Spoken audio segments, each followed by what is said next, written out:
We took what nature made and we changed it. Sometimes into something better. Sometimes into something that couldn't survive without us. 15 fruits. 15 originals you'd never recognize. No yapping, let's go. Number 15, the apple. Picture a supermarket apple. Big, sweet, glossy. Now go to the forests of Kazakhstan, near a city called Almaty, and find the ancestor, Malus sieversii. It's small, it's sour, and here's the strange part. Every single seed grows into a completely different tree. Plant a seed from the sweetest apple you've ever eaten, and you'll get something wild and bitter. That's why every apple you know is a clone, a branch cut from one good tree, grafted onto another, over and over for 2,000 years. The Honeycrisp in your hand isn't the child of another Honeycrisp. It is the same tree, copied. Number 14, the strawberry. The strawberry you know didn't exist until the 1750s.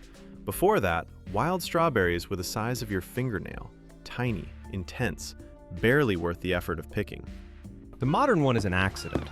A French spy smuggled a large fruited Chilean strawberry back to Europe, where it happened to grow next to a North American variety. The two crossed. What came out was bigger than either parent. The garden strawberry, born from two continents that had never met. Number 13, the pineapple. Wild pineapples are small, seedy, and not worth your time. But once humans got hold of them, they became something else entirely, a status symbol.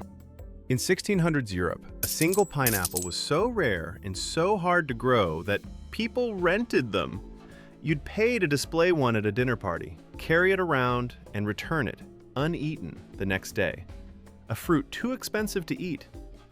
Grown originally in South America, it took a wealthy obsession and centuries of greenhouse engineering to become the cheap tin can staple it is now. Number 12, the avocado. The avocado has a problem. That giant pit in the middle was never meant for you.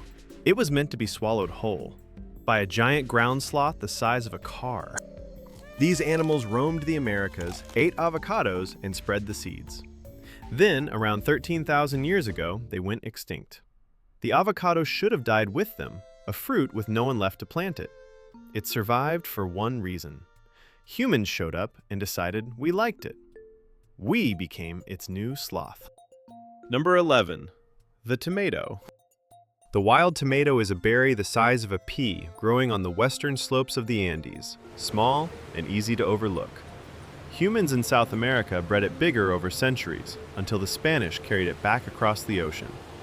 And then Europe refused to eat it. For nearly 200 years, the tomato was treated as decorative, even poisonous. They called it the poison apple, because wealthy diners kept dying after eating it. But the real culprit wasn't the tomato. It was the acidic fruit leaching lead out of their fancy pewter plates. The tomato took the blame for 2 centuries. Number 10, the orange. Here's one that will bother you. The orange does not exist in the wild. It never did. There is no wild orange tree waiting to be discovered. The orange is a human invention, a deliberate cross between a pomelo, which is big and pale and bitter, and a mandarin, which is small and sweet. Somewhere in ancient China, those two were bred together, and the result was a fruit that had never existed before. Every orange on Earth descends from that engineered union. The color orange is named after the fruit. The fruit came first. Number 9, the eggplant. There's a reason it's called an eggplant. The early domesticated versions weren't the long purple ones you know. They were small, round, and white, hanging off the plant like little eggs. Bred in India and Southeast Asia over 1,000 years ago, many of the wild and early forms were bitter and covered in spines, some right on the fruit itself. Every color and shape you see now, the purple, the striped, the teardrop, is the result of humans slowly selecting away the bitterness and the thorns, one generation at a time. Number 8, the grape. Wild grapes were not the plump, sweet things you toss in your mouth. They were small, sour, and mostly seed, a thin skin of flesh wrapped around a lot of pit. Humans have been reshaping the grape for at least 8,000 years, since the Caucasus and the Near East. We bred them sweeter, bigger, and, eventually, seedless. And that seedless grape has the same problem as the banana. With no seeds, it can't reproduce on its own. Every seedless grape you eat is a cutting, a clone, kept alive only because we keep copying it. Number 7. The almond. This one could have killed you. The wild almond is not a snack. It's poison. It contains a compound that turns into cyanide the moment you bite it. A handful of wild almonds can be a lethal dose. So how do we eat them? A single mutation. Somewhere in the wild, one almond tree was born without the poison. A genetic fluke. Ancient farmers found that sweet, non-lethal tree, and they bred only from it. Every almond you've ever eaten descends from that one lucky mutant. The rest of the family can still kill you. Before number 6, make sure to hit the subscribe button to support the channel and see the upcoming videos. Number 6. The fig. The fig looks simple. It is not. The wild fig is not really a fruit at all. It's an inside-out flower, sealed shut, with the flowers hidden inside. And to pollinate, it needs a specific wasp. The female wasp crawls in through a tiny opening so tight that she tears off her own wings and antennae doing it. She pollinates the flowers inside, and then she dies in there. The fig produces an enzyme that dissolves her completely. So yes, the wild fig requires a wasp to crawl inside and die every single time. Humans later bred varieties that fruit without her, but the original deal was blood. Number 5. The date. Wild dates were small, dry, and fibrous, not the sticky caramel sweetness you know.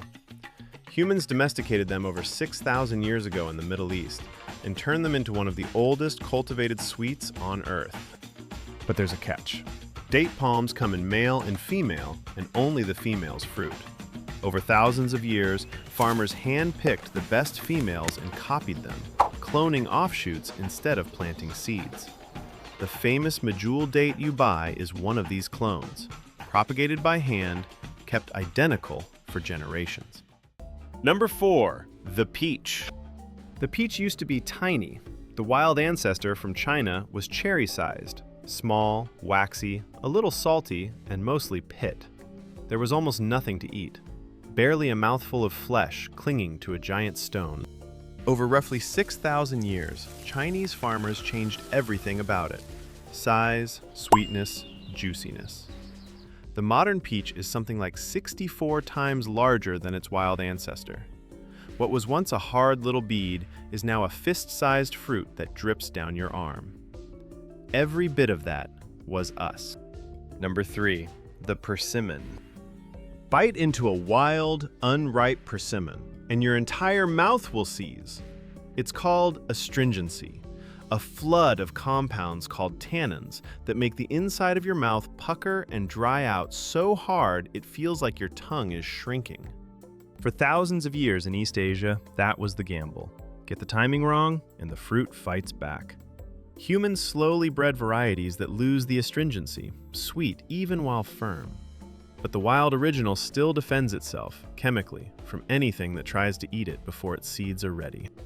Number 2. The watermelon. This one you can actually see, because someone painted it. A 1600s painting by Giovanni Stanchi shows a watermelon sliced open, and it's wrong. Instead of solid red, the inside is pale, swirled, and divided into strange white segments. That's the watermelon before we finished with it. Go back further, 5,000 years, and the wild ancestor was worse: pale, hard, and bitter. The red we associate with watermelon is a sugar compound called lycopene, and we bred the fruit to overflow with it. We turned a bitter, pale gourd into a sweet red one, and along the way painted over the evidence, except for the paintings that survived. Number 1. The banana. And here's the one that breaks people. This is a wild banana. Cut it open, and it's packed wall to wall with hard black seeds. big as peppercorns, rattling like gravel. There's almost no flesh. What little there is, you'd have to spit out around the stones. It is barely food. The banana you know has no seeds at all. Those little brown specks are all that's left. It can't reproduce. Every banana you have ever eaten is a sterile clone. One variety, the Cavendish, copied endlessly across the entire planet. And because they're all identical, a single disease could wipe out all of them at once. It happened before, to the banana before the Cavendish. It's happening again now. We took a seed-packed wild pod, bred out its ability to survive, and built a global fruit that only exists because we keep it on life support. So here's the thing. Walk through that supermarket again. The apple that has to be cloned. The orange that never existed. The almond that used to be poison. The banana holding on by a thread. None of it is natural. All of it is a footnote. Thousands of years of quiet human tinkering written into the food you didn't think twice about. Nature made the rough draft, we did the edits. This has been Stinky Footnote, digging up the little details history left behind. See you in the next one. Subscribe for more.